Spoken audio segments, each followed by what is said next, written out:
ಮೊದಲನೇದಾಗಿ ಶಿಕ್ಷಣದ ಬಗ್ಗೆ ಮಾತನಾಡುವಂಥದ್ದಾದರೆ ವಿದ್ಯಾರ್ಥಿಗಳಿಗೆ ಈ ತಿಂಗಳು ಸಾಮಾನ್ಯ ಫಲ ಅಂತಲೇ ಹೇಳ್ಬೋದು. ಯಾಕಂತ ಹೇಳಿದ್ರೆ ಏಕಾಗ್ರತೆಯಲ್ಲಿ ಕೊರತೆ ಮತ್ತು ಅಧ್ಯಯನದ ಕಡೆಗೆ ಕಮ್ಮಿ ಆಸಕ್ತಿಯನ್ನು ಹೊಂದಿರ್ತಾರೆ ವಿದ್ಯಾರ್ಥಿಗಳು ಈ ತಿಂಗಳಲ್ಲಿ ಅಂತಲೇ ಹೇಳ್ಬೋದು.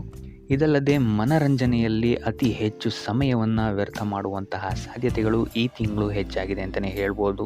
ಸೊ ನೀವು ಉತ್ತಮ ಫಲಿತಾಂಶ ಪಡಿಬೇಕಾದರೆ ಹೆಚ್ಚು ಕಠಿಣ ಪರಿಶ್ರಮವನ್ನು ಹಾಕಬೇಕಾದಂತಹ ಸಾಧ್ಯತೆಗಳು ತುಂಬ ಹೆಚ್ಚಾಗಿದೆ ಈ ತಿಂಗಳು ಅಂತಲೇ ಹೇಳ್ಬೋದು. ಇದಲ್ಲದೆ ಉನ್ನತ ಶಿಕ್ಷಣದಲ್ಲಿರುವಂತಹ ವಿದ್ಯಾರ್ಥಿಗಳಿಗೆ ಈ ತಿಂಗಳು ಮಿಶ್ರ ಫಲ ಇರುತ್ತೆ ಅಂತಲೇ ಹೇಳ್ಬೋದು.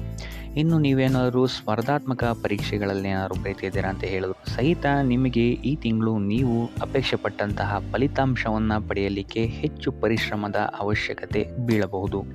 ಸೊ ವಿದ್ಯಾರ್ಥಿಗಳಿಗೆ ಟೋಟಲ್ ಆಗಿ ಹೇಳುವಂಥದ್ದಾದರೆ ಈ ತಿಂಗಳು ಮಿಶ್ರ ಫಲ ಅಂತಲೇ ಹೇಳ್ಬೋದು.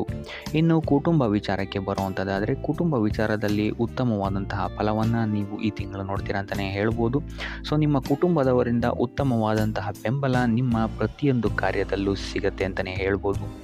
ಇದಲ್ಲದೆ ನಿಮ್ಮ ಮನೆಯಲ್ಲಿ ಶುಭ ಕಾರ್ಯಗಳು ನಡೆಯುವಂತಹ ಸಾಧ್ಯತೆಯು ಸಹಿತ ಈ ತಿಂಗಳು ಹೆಚ್ಚಾಗಿದೆ ಅಂತಲೇ ಹೇಳ್ಬೋದು. ಇನ್ನು ಮದುವೆಗೆ ಏನಾದ್ರು ನೀವು ನೋಡ್ತಾ ಇದ್ದೀರಾ ಅಂತ ಹೇಳಿದ್ರು ಸಹಿತ ಈ ತಿಂಗಳು ನಿಮಗೆ ಸಕಾರಾತ್ಮಕವಾದಂತಹ ಫಲಿತಾಂಶಗಳೇ ಹೆಚ್ಚಾಗಿ ಸಿಗುತ್ತೆ ಅಂತಲೇ ಹೇಳ್ಬೋದು. ಇನ್ನು ಈ ತಿಂಗಳು ಸಂತಾನ ಯೋಗವು ಸಹಿತ ಇದೆ ಅಂತಲೇ ಹೇಳ್ಬೋದು. ಸೊ ಕುಟುಂಬ ವಿಚಾರದಲ್ಲಿ ಯಾವುದೇ ರೀತಿಯಾದಂತಹ ದೊಡ್ಡ ಸಮಸ್ಯೆಗಳು ನಿಮಗೆ ಈ ತಿಂಗಳು ಕಾಣಕ್ಕೆ ಸಿಗಲ್ಲ ಅಂತಲೇ ಹೇಳ್ಬೋದು. ಆದರೆ 3ನೇ ವಾರದ ನಂತರ ನಿಮ್ಮ ಸಂಗಾತಿಯೊಂದಿಗೆ ಸ್ವಲ್ಪ ಮನಸ್ತಾಪಗಳು ಉಂಟಾಗಬಹುದು. ಆದರೆ ಇದು ದಿನ ಕಳೆದಂತೆ ಸರಿ ಹೋಗುತ್ತೆ ಅಂತಲೇ ಹೇಳ್ಬೋದು. ಇನ್ನು ಇದಲ್ಲದೆ ನಿಮ್ಮ ಕುಟುಂಬದವರ ಜೊತೆ ಈ ತಿಂಗಳು ಕುಲದೇವರ ಸನ್ನಿಧಿಗೆ ಅಥವಾ ಧರ್ಮ ಕಾರ್ಯಗಳಲ್ಲಿ ನೀವು ಹೆಚ್ಚು ಪಾಲ್ಗೊಳ್ತೀರಾ ಅಂತಲೇ ಹೇಳ್ಬೋದು.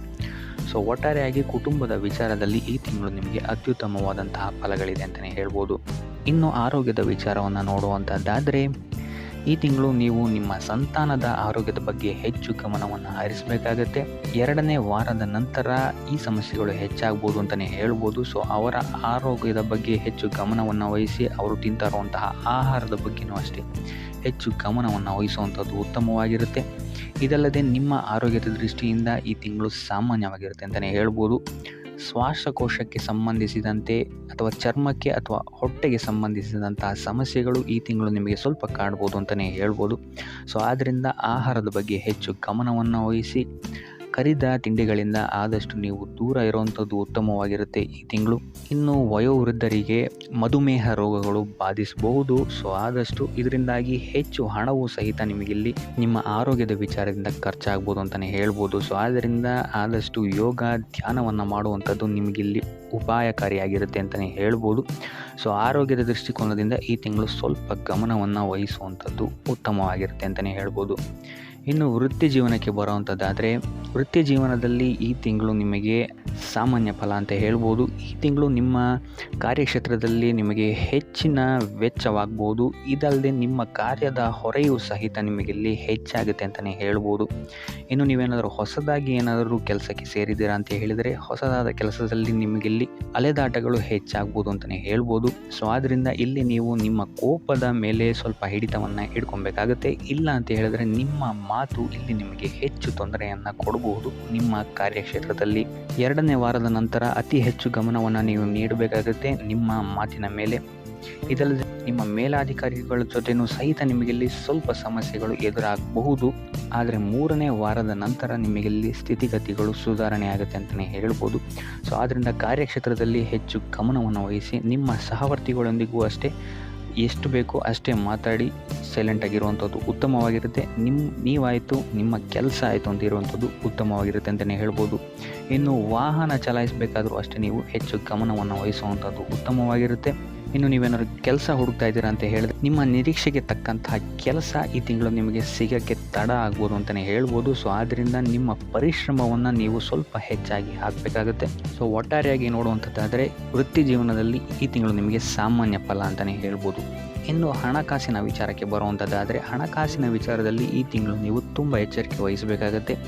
ಹೆಚ್ಚು ಖರ್ಚುಗಳಾಗ್ಬೋದು ಈ ತಿಂಗಳು ನಿಮಗೆ. ನಿಮ್ಮ ಕುಟುಂಬಕ್ಕೆ ಅಥವಾ ನಿಮ್ಮ ಸಂಗಾತಿಗೆ ಆರೋಗ್ಯಕ್ಕೆ ಸಂಬಂಧಿಸಿದಂತೆ ಈ ತಿಂಗಳು ಸ್ವಲ್ಪ ಖರ್ಚುಗಳು ಹೆಚ್ಚಾಗಬಹುದು. ಇದಲ್ಲದೆ ಯಾವುದೇ ಮಾರ್ಗಸೂಚಿ ಇಲ್ಲದೆ ಎಲ್ಲೂ ಹಣವನ್ನು ಹೂಡಬೇಡಿ. ಅನಗತ್ಯ ಖರ್ಚುಗಳನ್ನು ಆದಷ್ಟು ನೀವು ತಪ್ಪಿಸೋಕ್ಕೆ ಟ್ರೈ ಮಾಡುವಂಥದ್ದು ಉತ್ತಮವಾಗಿರುತ್ತೆ ಈ ತಿಂಗಳು.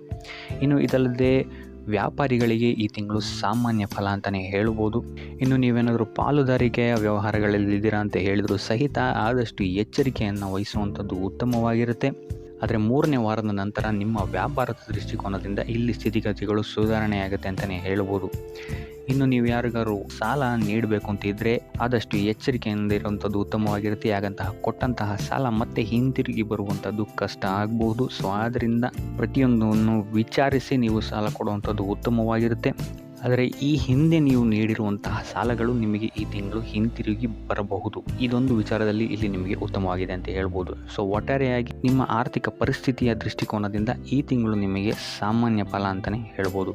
ಇನ್ನು ಉಪಾಯ ವಿಚಾರಕ್ಕೆ ಬರುವಂಥದ್ದಾದರೆ ಶಿವನ ಆರಾಧನೆಯನ್ನು ಮಾಡುವಂಥದ್ದು ಅಥವಾ ಶನಿವಾರದಂದು ಶನೀಶ್ವರನ ದೇವಾಲಯಕ್ಕೆ ಹೋಗಿ ಎಳ್ಳು ಬತ್ತಿಯನ್ನು ಹಚ್ಚುವಂಥದ್ದು ನಿಮಗಿಲ್ಲಿ ನಿಮ್ಮ ವೃತ್ತಿ ಕ್ಷೇತ್ರದಲ್ಲಿ ಮತ್ತು ವ್ಯಾಪಾರ ಕ್ಷೇತ್ರದಲ್ಲಿ ಅಥವಾ ಹಣಕಾಸಿನ ವಿಚಾರದಲ್ಲಿ ಆಗ್ತಾ ಇರುವಂತಹ ತೊಂದರೆಗಳಿಂದ ನೀವಿಲ್ಲಿ ಆಚೆ ಬರೋಕ್ಕೆ ಸಹಾಯ ಆಗುತ್ತೆ ಅಂತ ಹೇಳ್ಬೋದು. ಸೊ ಇದಾಗಿತ್ತು ಈ ತಿಂಗಳ ನಿಮ್ಮ ರಾಶಿ ಭವಿಷ್ಯ.